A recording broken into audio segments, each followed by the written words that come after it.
qué hacer o qué no hacer. En ocasiones el qué podemos hacer nos lo dictamina una norma o una ley de un lugar particular. Otras veces, hermanos y amigos, no hay normas específicas, no hay reglas específicas, y la pregunta que de inmediato se nos viene a la mente es esta.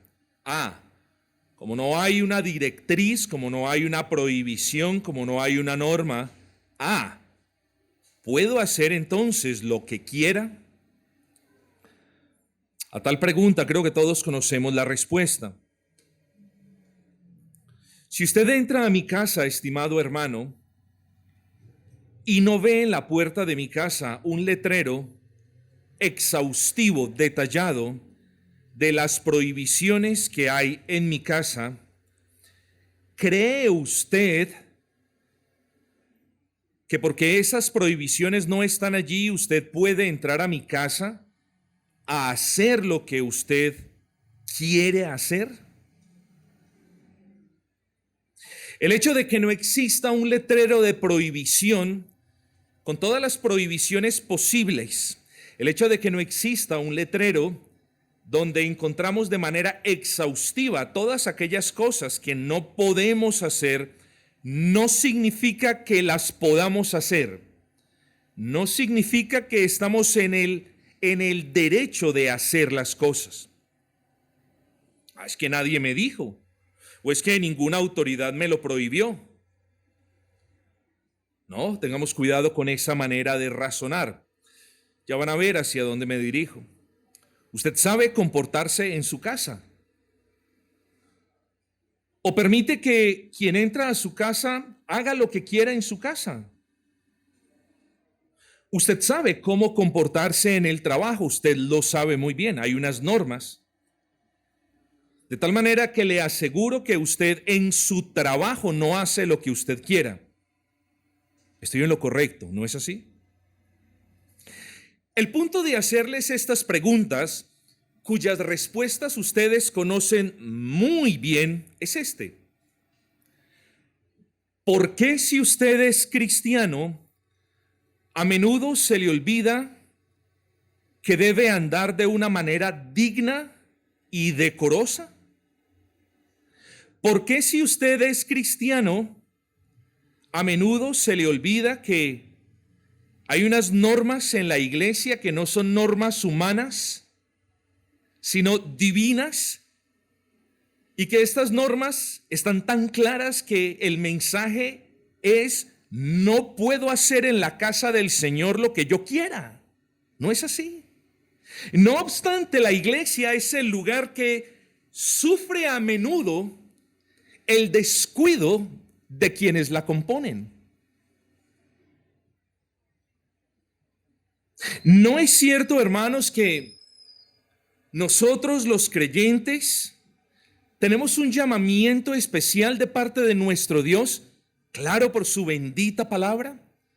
¿No es verdad que nosotros los creyentes tenemos un juego de prohibiciones, digámoslo así, en la palabra del Señor? Un juego de leyes positivas también en la palabra del Señor que nos indican qué hacer y cómo hacerlo. ¿No es cierto que lo tenemos? ¿No es cierto que la palabra del Señor es el modelo de vida nuestro? Pero no solamente eso, sino también es la norma de vida. Es decir, en la palabra del Señor encontramos la manera como debemos vivir. Todo eso es cierto. ¿Por qué, pues, hermanos, en algunas ocasiones usted no anda como es digno de un cristiano? Un cristiano, le recuerdo, es aquel en quien Dios ha obrado. Un cristiano, le repito, es aquel que ha sido llamado con un llamado que es irresistible y ha sido llamado de las tinieblas a la luz, de la esclavitud a la libertad, del mundo a la iglesia. Ahora, no es posible que habiendo sido llamados con ese hermoso y efectivo llamamiento, ahora vengamos a andar como bien nos parece. Espero que note la inconsistencia. No es consecuente que Dios nos llame a salvación de manera efectiva, que Dios nos saque del mundo, que Dios extienda su brazo para librarnos de ese lodo cenagoso del pecado, y ahora nosotros no seamos consecuentes viviendo conforme a ese llamado. ¿No es así? Examínese, hermano. Y hágase la pregunta si usted es consecuente viviendo como cristiano. Ojo, no estamos hablando de perfección, y ahora vamos a tocar ese punto. No estamos hablando de eso. Estamos hablando de una reacción natural que es causada por una obra divina. Piense usted en una bola de billar. El taco apunta hacia una bola porque tiene como propósito pegarle a otra para que ejerza reacción sobre otra, quizás. Bueno, nosotros somos esa bola que ha sido empujada por Dios, y puedo usar estos ejemplos un poco pequeños y vagos, porque tenemos un propósito. ¿Cómo es que nosotros, o quizás usted en particular, esté viviendo de una manera que no es consecuente a la obra de Dios? Hágase la pregunta. O hágase esta si no me entendió la primera. ¿Cree usted que Dios lo ha llamado para que usted no viva de manera digna? Hágase mejor esa, se la recomiendo. Se la repito, ¿cree usted que Dios lo ha llamado a usted a salvación para que usted persista en no vivir de una manera digna? Esa pregunta quiero que se la haga. Noten ustedes las palabras del apóstol Pablo alrededor de este pasaje. Meditaremos en esta mañana. Yo pues, preso en el Señor, os ruego que andéis como es digno de la vocación con que fuisteis llamados, con toda humildad y mansedumbre, soportándoos con paciencia los unos a los otros en amor. Y el título que tenemos para este sermón es Viviendo en concordancia o en consecuencia a la obra de Dios. Viviendo en concordancia con la obra o en consecuencia a la obra de Dios. Ese es el título. Versículo 1. Yo pues, sabemos que el apóstol Pablo escribió esta carta, preso en el Señor. Desde luego que esta es una de las epístolas, de las cartas que él envía a algunas iglesias mientras estaba preso. Ahora dice lo siguiente: os ruego que andéis como es digno. Ya no vamos a explicar eso en detalle. Ese ruego apostólico sabemos todos qué significa. No es una sugerencia, es una orden que él le da a la iglesia de Éfeso, que se extiende a las iglesias del nuevo pacto, entre las que nosotros, Gracia Redentora, nos encontramos.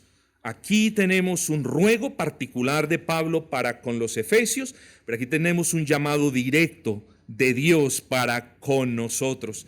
Así que no es un ruego en el sentido, le ruego que me haga un favor, si está en disposición de hacerlo, sino es una manera tierna, amorosa, de recordarnos algo que es de suma importancia para nosotros como iglesia. Y luego dice, os ruego que andéis. Y no vamos a explicar esto, hermanos, porque ciertamente se está haciendo referencia a la manera de vida. En muchas partes de la Escritura comparan la manera como usted vive con un andar en un camino. Así que lo que el apóstol Pablo está diciendo: yo pues, preso en el Señor, os ruego que vivan sus vidas como es digno de la vocación con que fuisteis llamados, que vivan. Ahora, hagámonos la pregunta, mis hermanos, en este contexto: ¿de qué manera debemos vivir? En este contexto. En otros lugares de la Escritura vamos a encontrar maneras diferentes. No necesariamente el hecho de que encontremos estas directrices nos tienen que llevar a olvidar otras. No, ocupémonos en la manera en la que Pablo le habla a los efesios, que es en la misma que yo espero que el Señor nos hable a todos en esta tarde. ¿De qué manera debemos vivir? Hermanos, podríamos decir, y de manera resumida, Dios me llama a vivir una vida santa. Y esa respuesta estaría muy bien. Pero de nuevo, apelo a que ustedes miren el contexto. Y la manera como el Señor nos llama a vivir hoy, aquí y ahora, cosa que usted sabe, pero que en su misericordia Él se la recuerda hoy. Aquí hay un llamado para cada uno de ustedes, hermanos. Y Dios lo está llamando a vivir de una manera honrosa, de una manera justa, de una manera que refleje el carácter de Dios, de una manera que glorifique a Dios. Dios los llama a que su testimonio brille para su gloria, porque aún somos torpes, porque aún no hacemos las cosas tan bien como en ocasiones queremos hacerlas, pero pese a nuestra torpeza, estimados hermanos, debemos tener algo claro, hermanos, y es que somos llamados a que la luz de la obra de Cristo en nosotros brille ante los que están en oscuridad para la gloria de su nombre. Usted fue rescatado, usted fue traído de la oscuridad y en usted fue hecha tal obra de que ahora, en medio de la oscuridad del mundo, a la que por cierto usted ya no pertenece, usted pueda testificar del poder y de la gracia de Dios, y aún más en el contexto de la iglesia local. El apóstol Pablo dice: os ruego que vivan de una manera digna. ¿Qué es vivir de una manera digna? Lo que les acabé de decir. Cada creyente, hermanos, es llamado, siempre lo ha sido, a vivir de una manera para la honra de Dios, de una manera justa, haciendo lo que es correcto. Cada creyente es llamado a reflejar el carácter de Dios. Cada creyente es llamado a glorificar a Dios. Y pregúntese si usted se llama creyente y está viviendo acorde a ese llamamiento que Dios le hizo a la salvación. Ahí tiene que haber concordancia. Ahí no puede haber una disparidad entre, oh sí, yo soy cristiano, Dios me llamó de las tinieblas a la luz, pero yo vivo en tinieblas. Ah sí, yo soy cristiano, Dios me llamó del mundo a la iglesia, pero yo vivo enamorado de las cosas del mundo. Su vida, si ese es el caso, y espero que no lo sea, pero su vida, si ese es el caso, es un reflejo de las cosas del mundo, no del poder de Dios. Pregúntese entonces si su testimonio es consecuente con la obra y el poder de Dios en usted. Esto quiere decir, hermanos, que nuestra manera de vivir debe ser consecuente, debe ser una consecuencia lógica de la obra de Dios en nosotros. Y le repito, si Dios en verdad lo llamó de muerte a vida, su vida no puede estar reflejando las obras de la muerte y del pecado. Eso sería una incongruencia.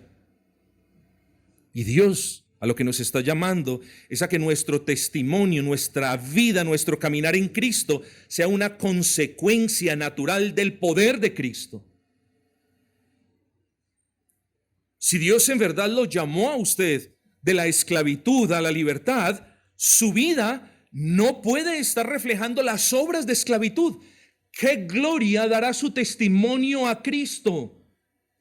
¿Qué gloria dará su testimonio a Cristo si usted está esclavo del pecado? Alguien le podría decir, pero ¿de qué tipo de esclavitud lo sacó Cristo? Si usted está esclavo del pecado. ¿Entendieron el punto? No hay una consecuencia entre el llamado de Cristo a la salvación y su vida en Cristo, no la hay. Hay una disparidad, hay una confusión, un cortocircuito, si me puedo expresar de esa manera. Si Dios, querido hermano, lo llamó a usted de las tinieblas a la luz admirable, yo quiero que piense que su vida no puede reflejar aquellas cosas que se hacen y que se dicen en tinieblas. Si su vida está reflejando las cosas que la gente del mundo hace en las tinieblas, que practica en las tinieblas, que dice en las tinieblas, ¿Cuál es la congruencia entre la obra de Cristo en usted y su testimonio? Dígame eso. Luego, hermanos, la expresión os ruego que andéis como es digno de la vocación con que fuisteis llamados, demanda ser interpretada a la luz de una coherencia que tiene que existir entre la obra de Dios, el llamado que Él le hizo a la salvación y la manera como usted está andando para Él. Para mayor claridad, si Dios lo ha llamado a usted a la salvación, lo normal es que pese a cualquier torpeza de nuestras partes, porque pecamos a diario, lo normal es que si Dios lo ha llamado a la salvación, pese a cualquier falencia inherente a esa condición de pecado remanente que aún hay en nosotros, si Dios lo ha llamado a la salvación, lo normal, incluyendo, repito, todos nuestros desvaríos y nuestras falencias, lo normal es que su vida testifique de la efectividad del llamado y dignifique al Dios que lo ha llamado a salvación. Explico esto. Lo normal, si Dios ha obrado en usted, es que su vida, sus obras, recuerden que el apóstol en un capítulo anterior nos recordó que no fuimos salvos por obras, pero sí fuimos destinados para obras que glorifiquen a Dios. Ustedes lo recordarán, ¿no es así? Pues bien, lo normal es que si Dios ha obrado en nosotros, nuestras obras, esas obras que traen luz a los hombres, esas obras que traen la gloria a Dios, son la prueba de que en realidad Dios sí nos ha llamado. Y esas obras de justicia que nosotros hacemos en consecuencia a la obra de Dios en nosotros, deben dignificar a Dios, honrar al Señor que nos ha llamado. Recordemos, hermanos, que el llamado de Dios es efectivo y siempre produce la salvación de aquel a quien Él llama. Y yo quiero que usted piense en esto. Si creemos, como estoy seguro lo creemos, que Dios llama de manera infalible y de manera efectiva a alguien para salvación, ¿cree usted que Dios lo llame de manera efectiva para salvación y su vida no esté testificando de la efectividad de la gracia que lo llamó a la salvación? ¿Sí me hice entender? Si Dios lo llamó a usted de manera efectiva para salvación y lo trajo a los pies de su Hijo, ¿cree usted que ahora hasta ahí llegó el poder de Dios? Ojo con este punto, porque hay personas que no sé si por ignorancia o no sé si por dejamiento, creen que el poder de Dios se manifestó de manera grande trayéndolo a los pies de Cristo. ¿Están equivocadas esas personas? No, pero paran ahí. Y esa es una historia mal contada, porque la historia bien contada es esta, que Dios nos trae, mis hermanos, nos llama con poder a ser salvos, pero el poder de Dios no cesa de obrar en nosotros, mis amados. Así que nuestras vidas, si bien en algunas ocasiones estamos débiles, en otras desanimados, en otras nos encontramos endebles, nuestras vidas son la consecuencia, la respuesta a la obra de Dios. Y debemos glorificar y exaltar al Señor. El himno que cantamos ahora, amémonos hermanos y al mundo pecador, que dice, mostremos cómo viven los que salvados son. Eso es lo que nos está diciendo el apóstol Pablo, hermanos. Lo que nos está diciendo el apóstol Pablo es, vivan como es digno de la vocación a la que fuisteis llamados. Y ahora cantábamos, Señor, danos tu gracia para poder mostrarle al mundo cómo viven los que salvados son. Y yo le hago una pregunta a usted. ¿Usted vive como una persona salva? Si yo le preguntase a su vecino cómo vive, su vecino dice, ese vive de una manera digna. ¿Está viviendo usted como los verdaderamente salvos? Bueno, hoy es un hermoso recorderis, hermanos. Hoy es un hermoso recorderis. Hoy quizás sea día de arrepentimiento, pero que también sea día de compromiso, hermanos. No nos contentemos con mirar el pecado, arrepentirnos del pecado y seguir en el pecado. No, los creyentes, hermanos, somos redarguidos por la palabra. Vemos el pecado, vemos a Cristo, venimos a Cristo. Él nos perdona, pero también nos comprometemos delante de Él, nos esforzamos delante de Él para vivir como es digno de Él. Hermanos, y insisto, es difícil de concebir la idea de que Dios verdaderamente nos haya llamado a vida y nosotros no estemos dignificando al Dios que nos ha llamado a vida, a libertad, pero también a santidad. Hermano, el apóstol no especifica en este texto ni las esferas en las que debemos andar de manera digna, ni todas y cada una de las cosas que constituyen un andar digno y honroso. Lo que sí especifica el apóstol es la manera en la que debemos andar en el contexto de la iglesia local. Él nos está hablando, hermanos, a nosotros en el contexto de la iglesia local. Hombre, pastor, entonces afuera puedo andar de manera diferente, ¿o no? Dele prioridad al contexto inmediato que es la iglesia local y luego aplique estas virtudes a las demás esferas de interacción. Aplique estas virtudes a la esfera civil, a la laboral, incluso también, por supuesto, a la de su hogar. Pero aquí la prioridad es cómo nosotros estamos viviendo entre hermanos. Esa es la prioridad aquí, hermanos queridos. Y estas palabras fueron las directrices de Dios para los efesios por medio de Pablo y también lo son para nosotros como iglesia local. Luego, hermanos, como miembros de la iglesia local y aún aquellos que no son miembros de la iglesia local, no crean la mentira de que, bueno, como yo soy miembro, tengo otros estándares de vida diferentes. Hay personas que creen eso. Como yo no soy miembro de la iglesia local, hay otro estándar de vida que es más bajito, menos mal. Yo nunca voy a ser miembro, porque me toca hacer esto y aquello, no. Estamos hablando de creyentes, de verdaderos creyentes. Y aquí, hermanos, en este texto encontramos varios puntos, hermanos, que nos ayudan a que nos revisemos si en realidad estamos andando de manera consecuente con la obra de Dios.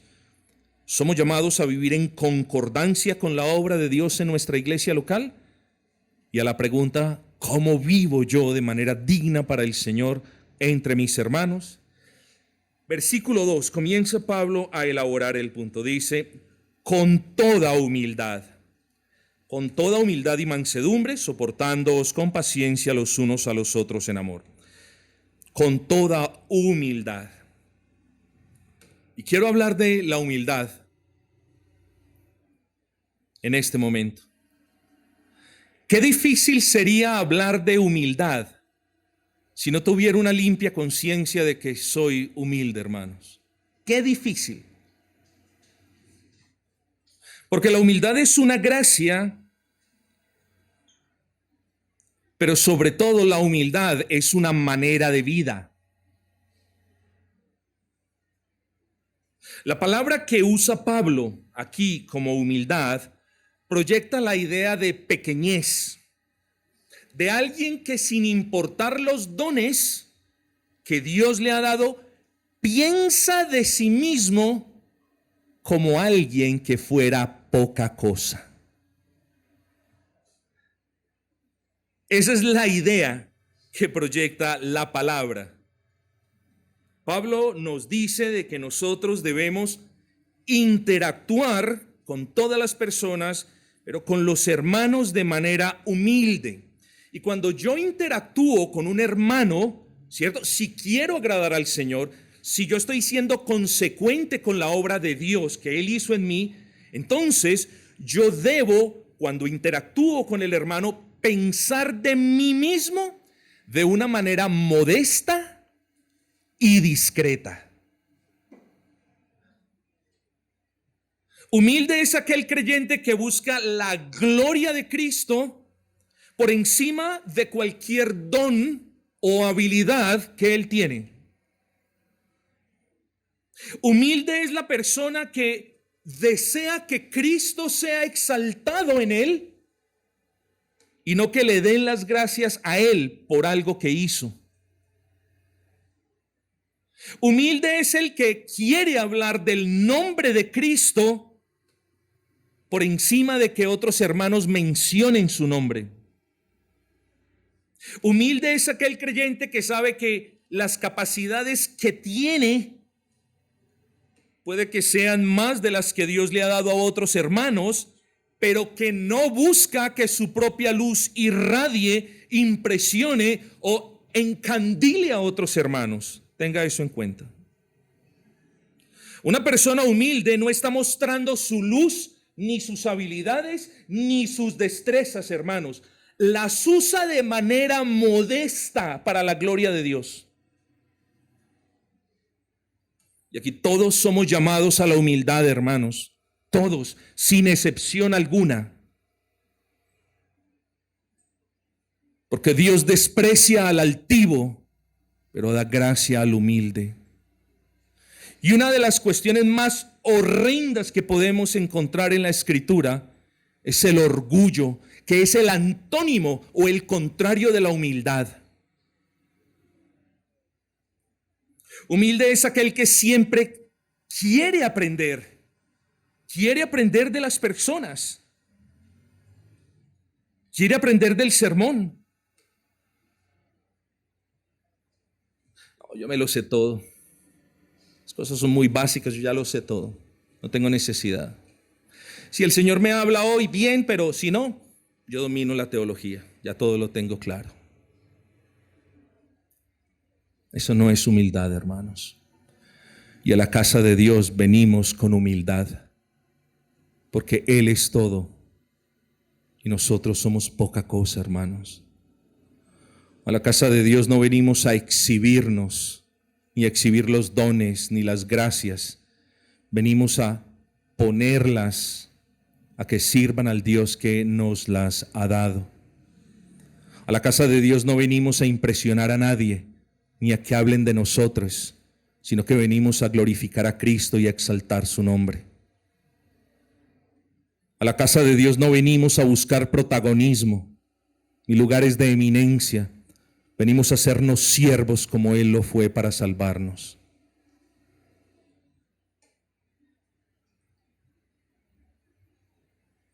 Humilde es el que busca que Cristo brille en otros para beneficio de muchos.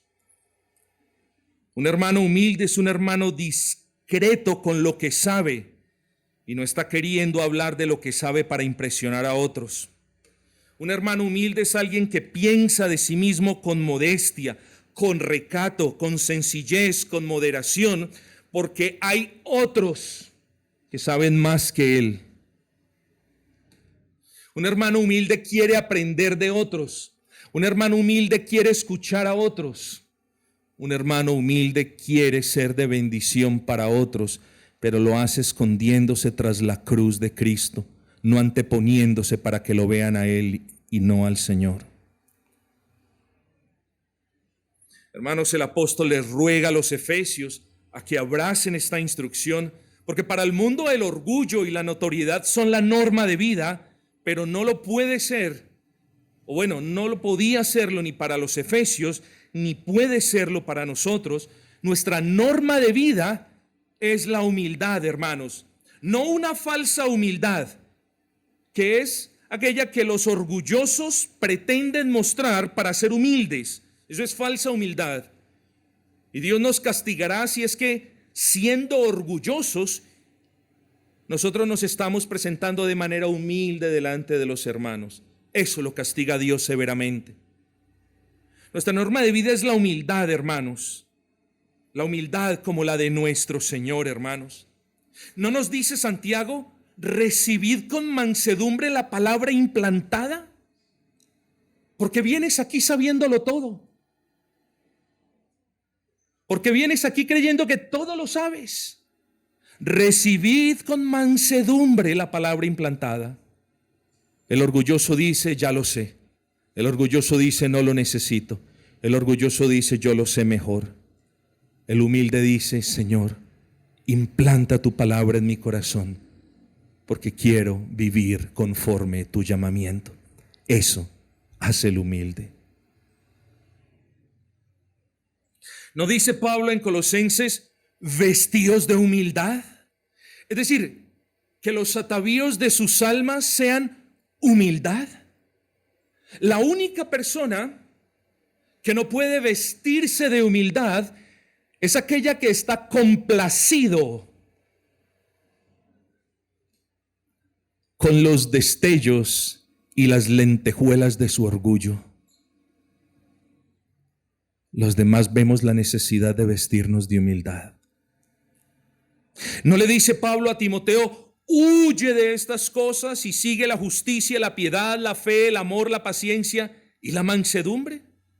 Y más aún, ¿no nos dice el Salvador, aprended de mí que soy manso y humilde de corazón? ¿No tenemos un modelo en Cristo, hermanos? Por favor, si queremos andar de manera digna, de manera honrosa para el Señor, vivamos de manera humilde. Y viene a mi memoria en este momento ese versículo de Filipenses en el que tanto nos gozamos por mucho tiempo. Considerad a los demás como superiores a vosotros mismos. Eso va a guardar nuestros corazones, hermanos. Considere a los demás como superior a usted mismo, porque la prioridad en la iglesia no la tiene el que más sabe. Porque la eminencia en la iglesia no la tiene el que más habla. La gloria en la iglesia la tiene el hermano que quizás poco sabe, que poco habla, pero que vive de manera obediente, piadosa, recatada, digna al llamamiento que Dios le hizo a ella.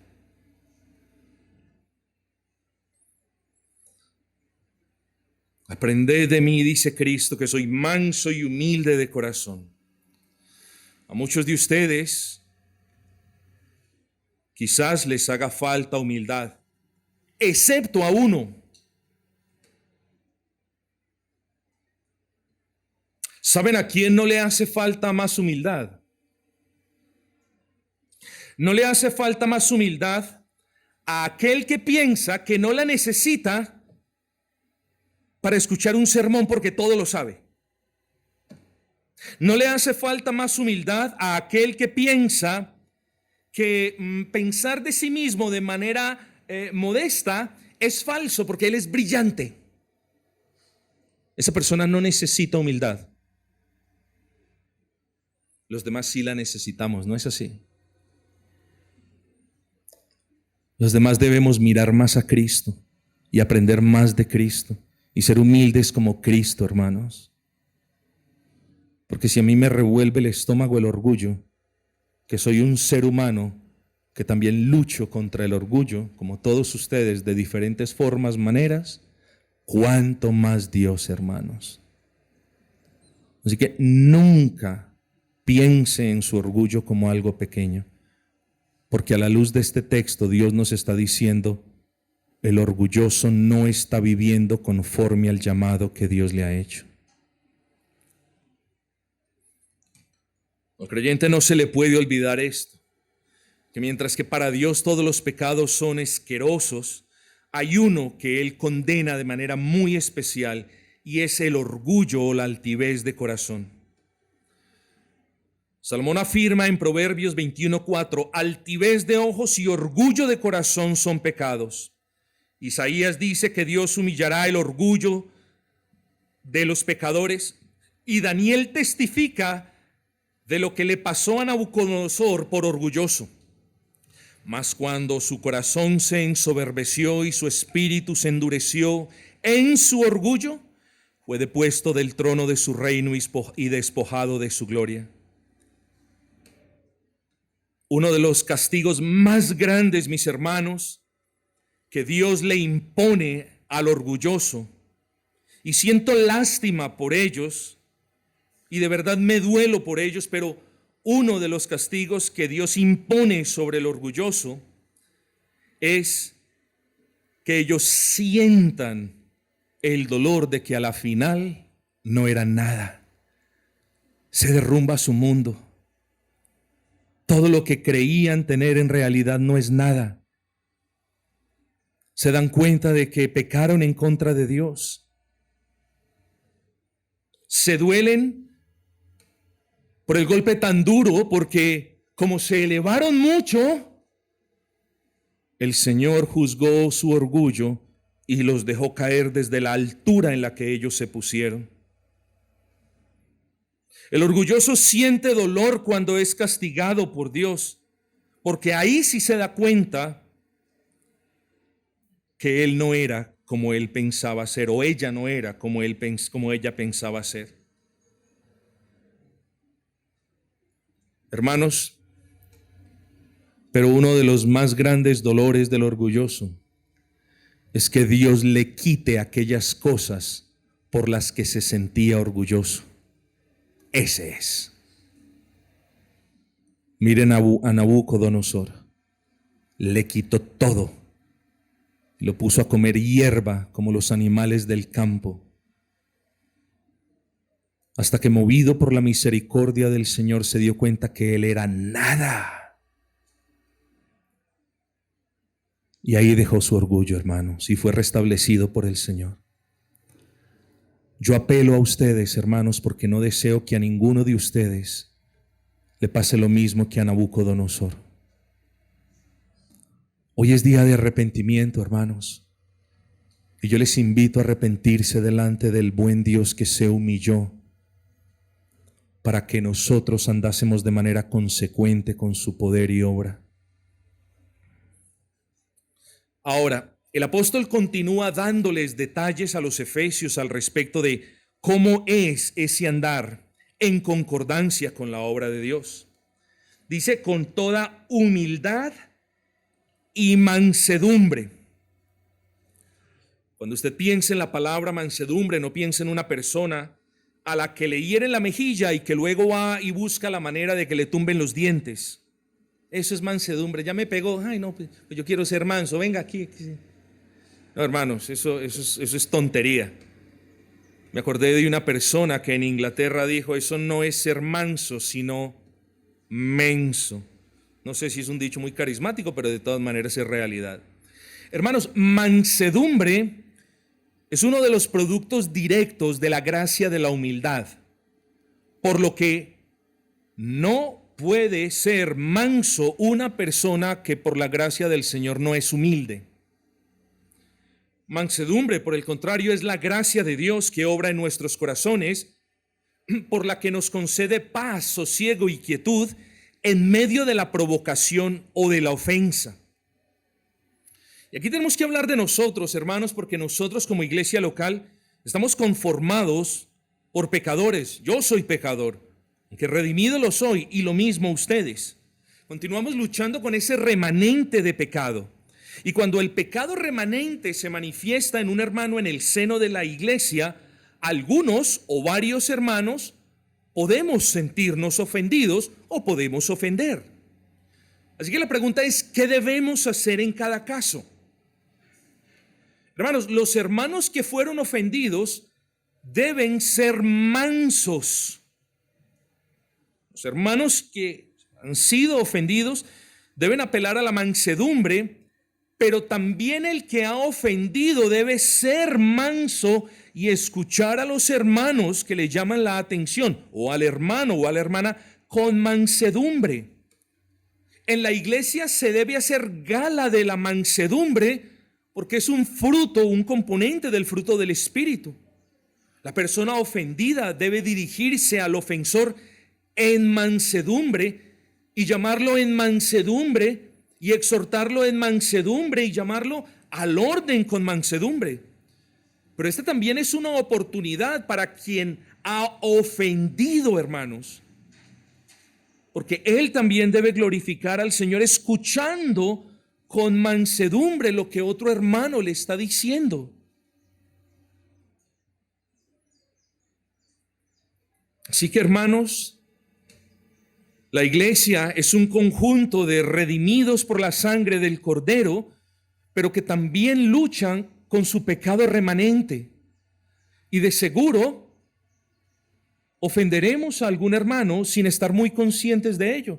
y otros nos van a ofender, y debemos pensar en que nos han ofendido no porque nos odian, sino porque no están conscientes de ello. Bueno, ore, ármese de mansedumbre, venga, humíllese delante del hermano y llame al hermano al orden. Si el hermano no responde con mansedumbre, usted ya hizo su trabajo. Quédese tranquilo, glorifique al Señor. Usted ya hizo su trabajo, usted ya honró al Señor. Doble rodilla por el hermano que no tuvo la mansedumbre para aceptar su llamado. Interceda delante del Señor por el hermano que no tuvo la mansedumbre para reconocer su falta. Pero una vida honrosa, hermanos, demanda una vida en humildad y en mansedumbre. En todas las iglesias, hermanos, hay conmigo ofensores y hay conmigo ofendidos. ¿Importa? Claro que importa, pero no importa tanto como el deber que todos tenemos, ofensores y ofendidos, de aprender a ser más y más humildes y más mansos. Un andar en concordancia con la obra de Dios se caracteriza por un tercer elemento. Dice el versículo 2, con toda humildad y mansedumbre, soportándoos con paciencia los unos a los otros en amor. Miren las hermosas palabras del apóstol Pablo, hermanos. Sean mansos entre ustedes. No se contesten con 2 piedras en la mano. No se contesten ya con el puñal levantado. Sean mansos. Cuando se acerque un hermano, piense en el hermano como alguien superior a usted mismo. Y aquel a quien se acerca, piense en el hermano que se acerca como superior a usted mismo. Despójense de todo vestigio de orgullo, que en realidad no somos nada. Vistámonos de humildad. Pero ahora el Señor nos dice, un andar consecuente a mi llamado es que se soporten con paciencia. Ni en esta ni en ninguna otra iglesia evangélica alguien podría decir es que esa persona, ese hermano, es insoportable. ¿Perdón? Si Cristo lo soportó a usted, ¿quién es usted para decir que un hermano es insoportable? Si Cristo le está llamando a soportar al otro hermano, ¿quién es usted para decir no lo voy a soportar porque es imposible soportarlo? Hermanos, tenemos que soportar cargas en nuestras vidas personales. Tenemos que soportar cargas con nuestros cuerpos. Tenemos que soportar cargas en el contexto de nuestro hogar. Tenemos que soportar cargas en nuestros trabajos. Tenemos que soportar cargas en el día a día en esta sociedad. Y venimos a la iglesia y no quiero soportar cargas. No, aquí también somos llamados a soportar cargas, mis hermanos queridos. Yo no quisiera hablar de la iglesia como un lugar, pero permítaseme hacer una observación. Si la iglesia la podemos ver como el hospital de las almas, que también, hermanos, la iglesia la podamos definir en términos de un centro de ayuda donde los cristianos ayudamos a llevar las cargas de otros hermanos. La vida en el contexto de iglesia demanda que yo sacrifique aún de mi tiempo y ayude a llevar la carga de otro hermano. Quiero decir, soportar al hermano no significa, como nosotros lo podemos entender de manera coloquial, aguantar al hermano. Si soportar al hermano es aguantar al hermano, hombre, lo estamos viendo de la manera equivocada. No es aguantar al hermano porque me toque. Bueno, yo voy a honrar a Dios y bueno, como Pablo dice aquí que tengo que soportar al hermano, me lo voy a aguantar. Porque si no me aguanto al hermano, pues luego no me aguanto al pastor diciéndome. No, hermanos, eso no es soportar. Soportar bíblicamente es mucho más que eso. El texto nos dice que los debemos soportar con paciencia y con amor. Ojo con esto, porque nosotros llevamos nuestras propias cargas y en nuestra naturaleza estamos afanados por descargarnos de esas cargas, ¿no es así? Tenemos alguna enfermedad y nos afanamos por deshacernos de esas cargas. Y esas cargas las debemos llevar con paciencia. Y el apóstol ahora nos dice, cuando ustedes soporten las debilidades, las flaquezas, las falencias o las torpezas de otros hermanos, sean pacientes.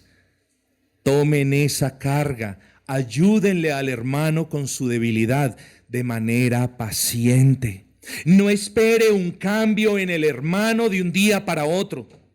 No condicione la obra del Espíritu Santo. Ayúdele a llevar la carga. Soporte al hermano con paciencia y Dios obrará. No deje tirada la carga del hermano y se ponga a mirar qué otra cosa hacer. No, sea paciente, tolere esas nimiedades, esas debilidades, esas torpezas menores del hermano. No podemos ser una iglesia, y gracias a Dios no lo somos, una iglesia que esté encima cargando a los hermanos ya más de lo cargados que están. Debemos ser una iglesia que, movida por Dios a misericordia, ayude a los hermanos con sus luchas, hermanos. Ese es el mensaje del apóstol Pablo. Sean humildes, sean mansos y lleven las cargas de los demás con paciencia. Hermanos, no es natural, con esto termino, no es natural que quienes fuimos llamados por Dios para ser salvos, no andemos como andan los que salvados son. No es natural que aquellos en quienes Dios ha obrado salvación y gracia no vivamos de manera digna. No es natural. No aprenda a vivir con eso que no es natural. No defina eso como algo normal porque no es normal. Cuidado que nadie está hablando de vivir perfectamente. De eso no estamos hablando. Estamos hablando de vivir de manera consecuente con la obra de Dios, con un fin: buscar glorificar a nuestro Dios. Esforcémonos más, hermanos, por deshacernos de todo vestigio de orgullo. Y si usted piensa que el orgullo no es algo con lo que usted batalle, tenga cuidado y examínese y va a encontrarlo. Deshágase del orgullo tanto como el Señor le conceda la gracia para hacerlo. Y mire a los demás como superior a usted mismo. No piense de usted más de lo que debe pensar. Dios le ha dado, tiene más compromiso, pero que Dios le haya dado dones, destrezas o algunas gracias, no lo pone a usted por encima de nadie en esta congregación, ni tan siquiera afuera en el mundo. Busquemos honrar a Dios en el seno de nuestra iglesia, hermanos. Busquemos amar más al hermano.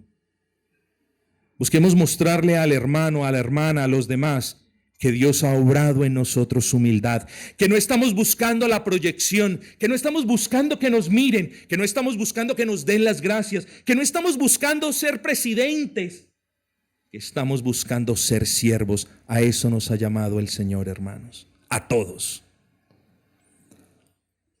Busquemos, mis amados hermanos, calibrar lo que nosotros pensamos de nosotros. Y tengamos cuidado, hermanos, porque de no arrepentirnos, tenemos precedente en la Escritura de que para humillar al altivo, Dios le quita aquellas cosas sobre las que se apoyaba y basadas en las que se creía mucho. Mis hermanos, Pablo ya les había dicho a los efesios, me muevo hacia la conclusión ya. Pablo ya les había dicho a los efesios que ellos fueron destinados para buenas obras, y ahora se los recuerda de nuevo diciéndoles: os ruego que andéis como es digno de la vocación con que fuisteis llamados. Hermanos, les hago una invitación. Algún amigo nos invita, bueno, camine, vamos. Un hermano nos invita, bueno, vamos, qué bien, qué chévere, excelente. Pero yo les hago una invitación aquí y ahora, hermanos. Vengamos delante de nuestro Cristo, porque no hay mejor compañía para nosotros. y vengamos delante de nuestro Cristo, arrepentidos de cualquier pecado, de orgullo, de altivez. Vengamos arrepentidos delante de nuestro Cristo para que Él nos humille. No tengamos miedo de que Él nos humille, porque una cosa es ser humillados por Dios para el que persiste en la altivez y en el orgullo, y otra cosa es pedirle: Señor, humíllame porque quiero ser como tú. Dame de tu humildad porque quiero ser más como tú. Oh, el Señor lo hará porque le estamos pidiendo ser más parecidos a Él. Hermanos, les hago la invitación a que vengamos arrepentidos ahora mismo delante del trono de gracia, y a que nos esforcemos por ser consecuentes con la obra de Dios. Si decimos soy cristiano, que nunca se te olvide a partir de hoy que has sido llamado para que tu vida refleje el poder de Dios con el que te llamó. Una de dos: o Dios no ha llamado a muchos y por eso sus vidas no son consecuentes con un llamado. Claro, si no existió el llamado, la consecuencia no existe. O dos, Él sí ha obrado, pero usted ha descuidado su vida personal. Vengamos hoy, esa es la invitación, hermanos. Vengamos hoy prontamente delante de nuestro Cristo y digámosle: Señor, quiero ser más como tú. Obra en mi corazón, Señor. Ayudemos a nuestros hermanos en sus debilidades. Soportémoslos con paciencia en amor. Hermanos, y que reine Cristo en nosotros, sabiendo que entre nosotros nos tratamos con humildad y mansedumbre.